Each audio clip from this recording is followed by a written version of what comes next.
Les opposants au Val remplissaient la salle du Conseil. Conséquence, c'est dans une ambiance électrique que débutait cette séance historique. À 8h35, Edmond Hervé ouvre la séance et offre la parole au président du comité de survie. Une façon pour le maire de montrer que le dialogue reste ouvert. D'entrée, Edmond Hervé lance un vibrant plaidoyer pour le Val. Pour lui, c'est une grande ambition pour le développement de Rennes. Avant de poser la question du TCSP, il nous faut demander quelle ville voulons-nous? Quel projet avons-nous pour Rennes et son agglomération? Ce sont les réponses à ces questions qui conditionnent celles qui se rapportent au TCSP. Dans cette séance passionnée entièrement retransmise sur le réseau câblé de la ville, le public s'est souvent manifesté. Edmond Hervé et le rapporteur Jean Normand ont dû repousser les assauts souvent musclés de l'opposition.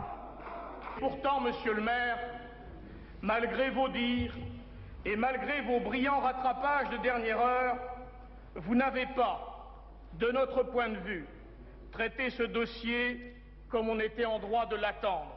Tout d'abord, autre opposition percutante, celle des écologistes conduits par le député européen Yves Cochet. Les Verts, totalement acquis au tramway, ont demandé un référendum pour un véritable choix de la population.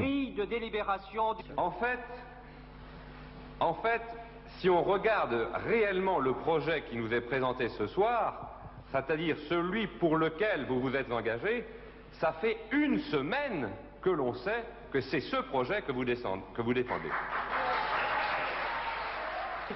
Dans cette séance agitée, tous les conseillers socialistes sont montés au créneau pour défendre le Val. Sans surprise, le métro lillois a été adopté à une large majorité.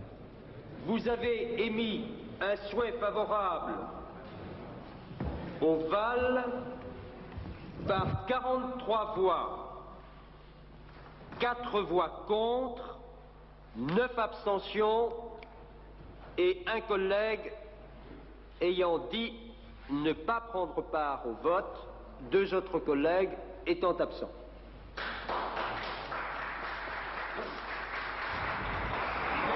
À 4h30 du matin, la séance était levée, une séance marathon de 8 heures. Les élus ont tenu bon, mais le public, lui, a moins résisté à l'usure des débats. Voilà pourquoi